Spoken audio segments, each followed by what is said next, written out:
से भैया दीदी को प्रणाम। आज हम जो है बहुत ही सुंदर लड़का के विवाह की एक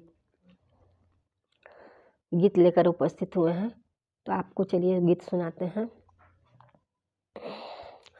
कोठावा ऊपर दूल्हा मोरिया सांवरे हो लाल, कोठवा ऊपर बाबू मोरी सांवरे हो लाल, नीचवा दूल्हे की मम्मी आदिता मनावे हो लाल, नीचवा दूल्हे की मम्मी आदिता मनावे हो लाल। हमारा दुलरुआ के नजरी ना लगे हो लाल, हमारा दुलरुआ के नजरी ना लगे हो लाल, तोहरो के देबो आदित दूधावा के धरा हो लाल, तोहरो के देबो आदित दूधावा के धरा हो लाल। कोठवा ऊपर बाबू सूटावा सांवरे हो लाल, कोठवा ऊपर बाबू उठाइया सांवरे हो लाल, नीचवा दूल्हे की चाची आदिता